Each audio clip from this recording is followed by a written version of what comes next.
예, 오늘은요 욥기서를 보겠습니다. 욥기서 14장입니다. 욥기서 14장. 여러분 지난주에 계속 읽었던 욥기서입니다. 이거 어제 읽었던 건데요. 우리 14장 7절부터 17절까지인데요. 이게 절 길이가 짧아요. 그래가지고 금방 하겠습니다. 제가 먼저 7절을 봉독해 드릴게요. 나무는 희망이 있나니 찢길지라도 다시 움이 나서 연한 가지가 끊이지 아니하며 그 뿌리가 땅에서 늙고 줄기가 뿌리에서 죽을지라도 물 기운에 움이 돋고 가지가 뻗어서 새로 심은 것과 같거니와 장정이라도 죽으면 소멸되나니 인생의 숨을 거두면 너가 어디 있느냐.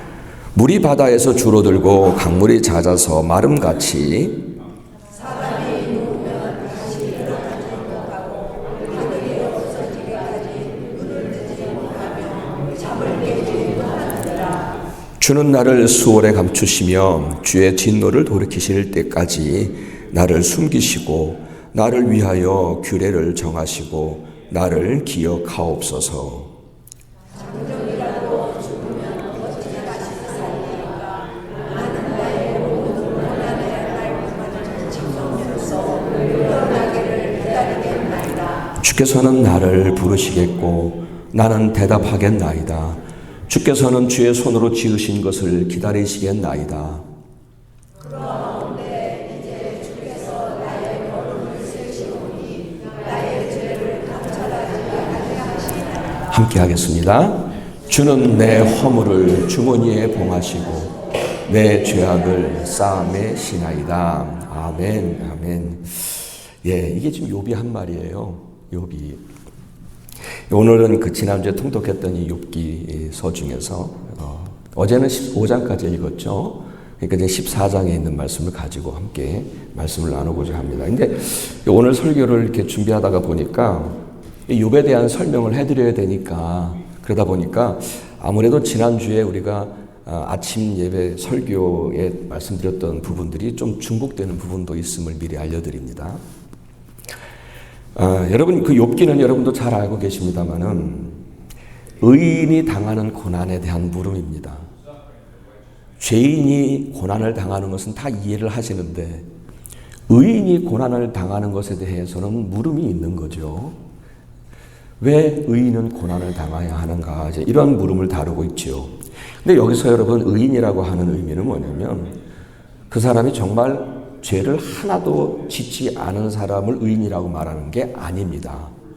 여러분 정말 그런 의인은요 이 세상에 하나도 없어요. 그렇죠? 이 세상에 그런 의인은 하나도 없어요.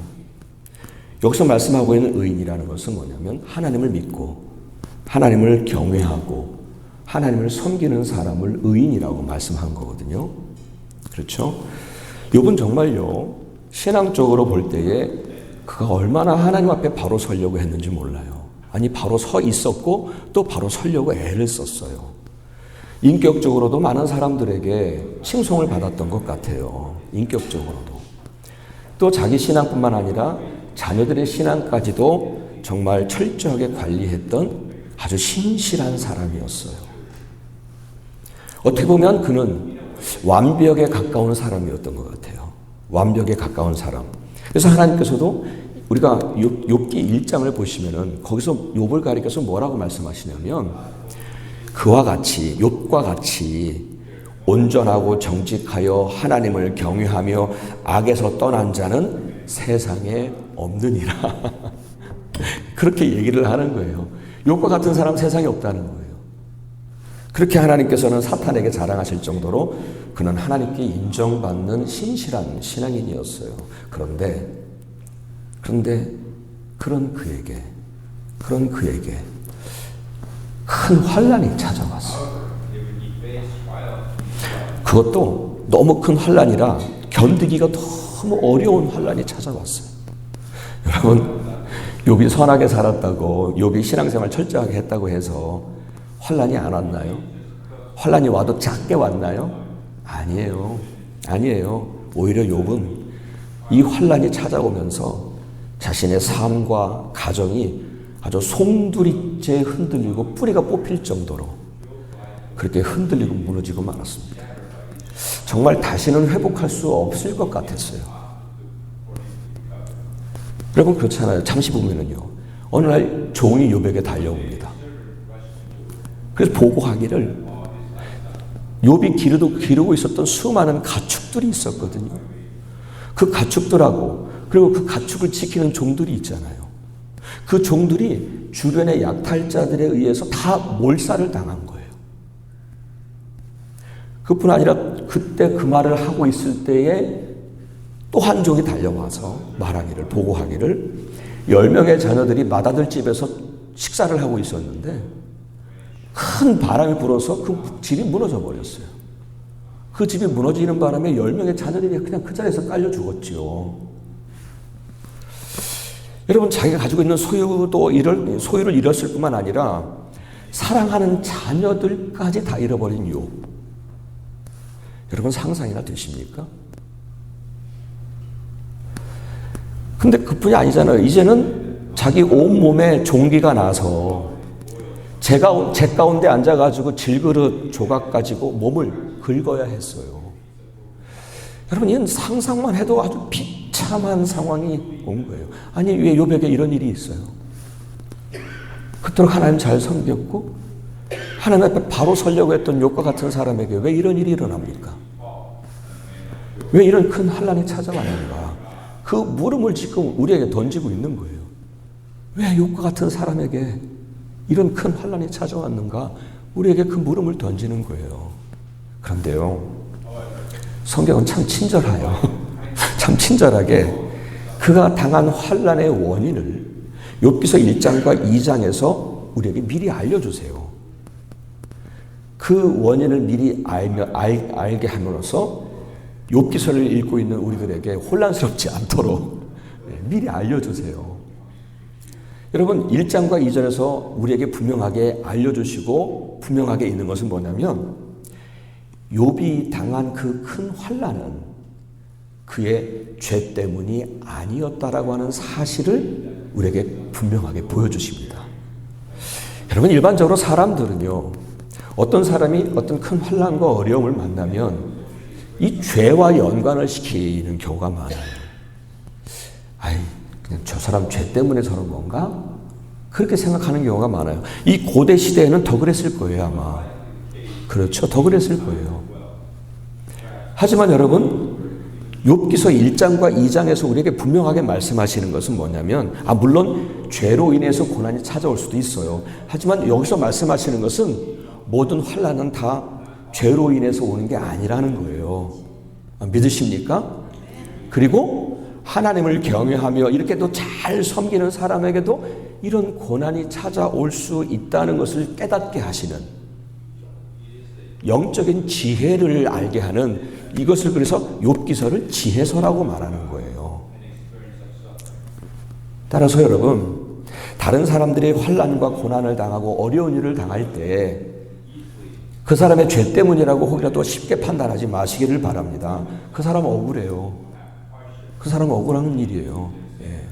그렇게 쉽게 판단해서는 안 될 일이에요. 또 한 가지 이 욥기서를 보면서 이 앞에 부분에 1장과 2장을 통해서 깨닫게 되는 건 뭐냐면 하나님을 그토록 경외하고 최선을 다해서 섬겼던 욥에게 찾아온 그 엄청난 고난은 본래 하나님의 계획이 아니었다는 사실을 알게 하십니다. 본래 하나님의 계획이 아니었어요. 그 큰 고난은. 다만 욥의 믿음과 신앙을 시험하려고 했던 사탄의 요청에 하나님께서 허락하셨던 것임을 우리에게 보여주고 있습니다. 그렇죠? 그렇습니다. 여러분, 하나님은요, 당신을 경외하고 당신을 섬기는 당신의 백성들에게 고난을 주어서 괴롭게 하시는 분이 아니세요. 믿으십니까? 우리를 향한 그분의 생각은 재앙이 아니라 번영이요, 평안이요, 희망이라고 우리에게 말씀하셨잖아요. 믿으시죠? 그런 점에서 볼 때에 욥을 통해서 우리가 알아야 할 부분이 뭐냐면 우리들에게도 고난이 찾아오는데요. 그 고난은 우리의 믿음과 신앙을 시험하고 흔들고 무너뜨리려고 하는 사탄 마귀의 괴계임을 알아야 한다는 겁니다. 믿으십니까? 우리의 믿음을 막 흔들려고 하는 거예요. 막 시험하고 말이죠. 악한 사탄 마귀의 계계라는 거예요. 사랑하는 여러분, 지금 내가 겪고 있는 고난 때문에, 어떤 시험 때문에 믿음과 신앙이 흔들리거나 뒤로 물러가지 마시기를 바랍니다. 아멘. 그렇게 되어지면 사탄의 괴계에 속아 넘어가는 거예요. 그러면 사탄은 박수치면서 좋아할 거예요. 그리고는요, 보세요. 1장과 2장에서 보시면 뭐라고 합니까? 사탄이, 보세요, 하나님, 저렇게 고난을 만나니까 이렇게 쉽게 하나님 버리잖아요 라고 하나님 앞에서 우리를 조롱할 거예요. 그거를 보여주시잖아요. 지금 욥 1장과 2장을 통해서 그런 모습을 우리에게 보여주시는 거예요. 따라서 여러분, 욥을 통해서 우리가 깨닫게 하신 이 지혜, 이것을 잊지 마시고, 어떤 고난이 와도 흔들리지 마시고, 뒤로 물러가지 마시고, 여러분 승리하시기를 축복합니다. 여러분, 우리가 그냥 막연하게 지금 승리하자는 게 아니에요. 우리가 비록 바람은 맞고 있지만, 그러나 내 등에서 이렇게 붙잡고 계시는 누가 계십니까? 우리 하나님이 계시잖아요. 믿으시죠? 욥이 이렇게 자신의 삶을 송두리째 흔드는 큰 환난을 당하고 고통스러워할 때에 평소에 교제를 나누었던 세 친구들이 찾아와요. 위로하겠다고 찾아와요. 그들은 먼 거리에 살았음에도 불구하고 이 욥이 당한 그 고난의 소식을 듣고는 한 걸음에 달려온 친구들이에요. 한 걸음에 달려온 친구들이에요. 아마도 욥은요, 자기 부인도 자기를 버리고 떠났잖아요. 자기 부인마저 자기를 버리고 떠났기 때문에 이 세 친구들이 자기를 찾아온 것에 대해서 너무 고마웠고, 그리고 너무 위로가 됐을 것 같아요. 그렇잖아요. 그렇죠? 어쩌면 이 상황 속에서 내 옆을 지켜주려고 했던 그 친구들이 어느 정도 의지가 될 수 있었던 것 같아요. 하지만 안타깝게도 욥의 그 마음은 그렇게 오래 가지를 못했어요. 왜냐하면 여러분, 그래요. 자신의 상황이 너무 괴로우니까 왜 나에게 이런 고난이 왔는지 막 하나님께 불평하듯이 말을 했을 때 친구들은 그 욥의 말을 받아주지를 못합니다. 욥을 공감해 주질 못합니다.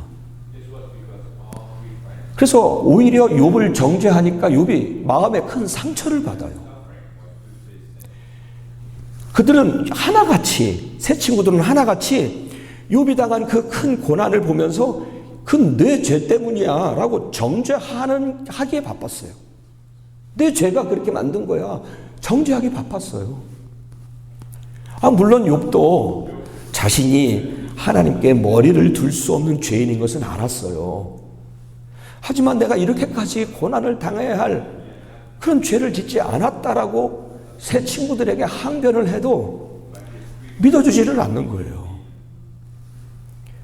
네가 그만한 죄를 지었으니까 이렇게 고통을 당하지, 공의로우신 하나님이니까 너에게 그렇게 고난을 당하게 하신 거야, 이렇게 확신하고 오히려 막 그 욥을 정죄하기가 바빴던 거예요.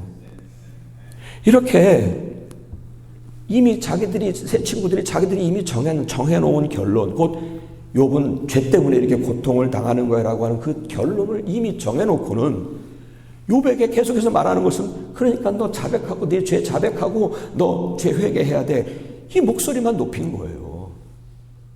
그리고는 자기들이 이미 정해놓은 그 결론으로 막 욥을 몰아가는 거예요. 욥을 세 명의 친구들이 막 몰아갑니다.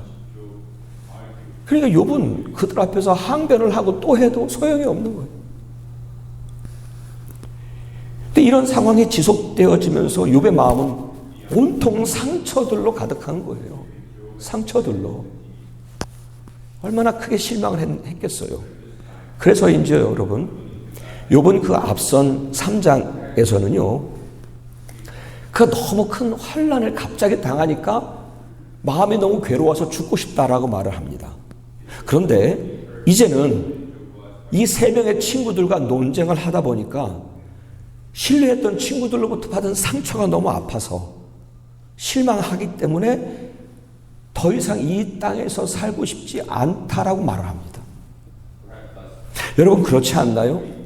우리도 어떤 어려움을 만나면 그 어려움 때문에도 괴롭지만 사실은 그보다는 가까운 사람들에게서 받는 상처가 더 견디기 어려울 때가 있어요. 그런 경우에 삶에 대한 회의도 느끼고 사람들에 대한 절망감을 느끼고 그리고는 안타깝게도 삶을 포기하고 싶어하고 사람들을 무서워하고 사람들을 피하고 싶은 경우들이 참 많더라고요. 그런데도 많은 사람들은 여전히 그런데도 사람을 의지하려고 해요. 하지만 여러분 사람에게는 소망이 없어요. 사람에게는 소망이 없어요. 사람이 나빠서가 아니라 연약해서 그래요. 그 사람에게는 소망 두지 마세요. 사람 의지하지 마세요. 뼈저린 실패를 경험한 사람들의 이야기예요. 사람 의지하지 마시고 사람 보지 마세요. 욥이 이렇게 자신의 비참한 처지와 그리고 신뢰했던 친구들로부터 받은 그 상처로 인해서 그는 매 순간마다 죽음을 생각해요. 여러분 쭉 읽어가면서 그가 얼마나 그 속에서 계속 죽음과 연관돼서 얘기하는지 몰라요. 여러분 오늘 우리가 읽은 7절부터도요. 이 부분 내용도 욥은 죽음을 생각하고 하는 말이에요. 내용 여러분 아시죠? 네, 제가 다시 잠깐 말씀드리면 그는 이 욥은요 지금 나무의 생명과 인간의 생명을 비교해요. 나무는 찍힌다 해도 다시 그 찍힌 자리에서 움이 돋아나서 자라게 되고 줄기가 다 말라 죽어서도 물기운만 들어가면 다시 싹이 나는데 사람은 아무리 힘이 센 사람이라도 한 번 죽으면 다시 일어나지 못하고 이 세상에서 사라지게 된다는 말을 하는 거거든요. 근데 저는요, 이 욥의 말 속에서 그 뒤에 또 나오는 그 말을 함께 이렇게 연관시켜서 볼 때에 저는 이 욥의 말 속에서 인간에 대한 절망을 말했다기보다는 그 반대로 욥의 마음 한 구석에 있는 삶을 향한 작은 열망을 느낄 수가 있었습니다.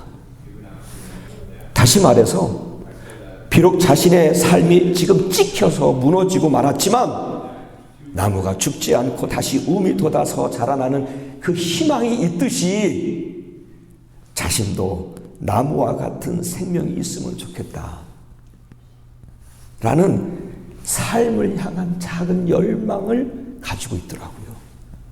그 상황에서 그 비참한 상황에서 가지고 있는 거예요. 그래서 그는 그 말을 한 뒤에로 13절부터는 어떻게 하냐면 하나님께 나아가 기도를 합니다.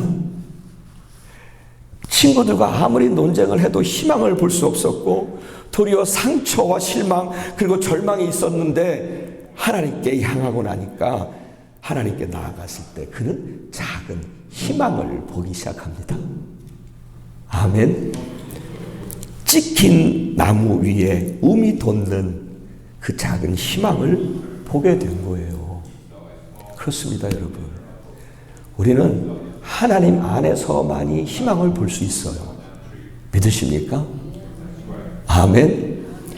왜냐하면 하나님만이 우리의 진정한 소망이시죠. 욥의 상황을 보나 친구들을 보나 정말 그 안에서는 희망을 발견할 수가 없었고 절망스럽죠. 상처만 있었죠. 그런데 그때 욥이 하나님을 향했을 때 그는 그 깊은 어두움 속에서도 작은 희망을 본 거예요. 그러고 나서 그 작은 희망을 보고서야 비로소 삶에 대한 열망을 다시 갖게 된 거예요. 믿으십니까? 여러분 보세요. 우리가 한번 14절과 15절을 보시면 그는 그래서 이렇게 다짐을 해요. 우리 14절과 15절 함께 읽을까요? 함께 하겠습니다. 시작. 장정이라도 죽으면 어찌 다시 살리까? 나는 나의 모든 고난의 날 동안을 참으면서 풀려나기를 기다리겠나이다.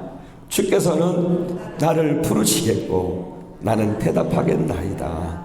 주께서는 주의 손으로 지으신 것을 기다리시겠나이다. 아멘. 여러분, 죽음만 생각하고 있던 욥이 이렇게 달라진 거예요. 죽음만 생각하고 있던 욥이 이렇게 달라진 모습이에요. 물론 그 후에도 새 친구들과 논쟁을 하면서 또 흔들리기도 하겠지만, 마치 여러분 메마른 사막을 지나다가 오아시스를 만난 것처럼 욥에게 이 순간은 마치 소망의 오아시스를 만난 것과 같은 거예요. 그 힘든 고난의 시간을 통하는 동안에 인내하며 더 나아갈 수 있도록 영혼에 힘을 주었던 순간이었다 믿습니다. 사랑하는 여러분, 이 세상에서 아무리 강한 장정이라도 죽으면 어떻게 다시 살겠어요? 하지만 우리는 다시 살 소망이 있습니다. 그것이 부활의 소망이에요. 부활의 소망이에요. 우리도요, 여러분, 아무리 강한 고난과 환난 중에도 하나님을 바라고 하나님께 기도하면 우리 다시 일어설 수 있다는 욥이 보았던 작은 희망을 보게 될 줄 믿습니다.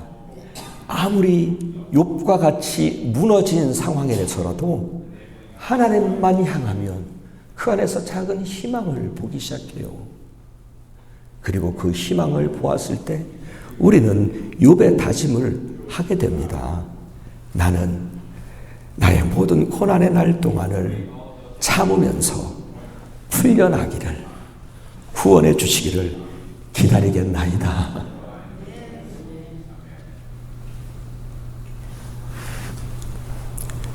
소망을 못 본 사람들은 이 말을 못해요. 다 무너지고 절망 가운데 있는 사람들은 이 말 못해요. 그러나 하나님 안에서 그 작은 희망을 보면서 이렇게 고백한 거예요.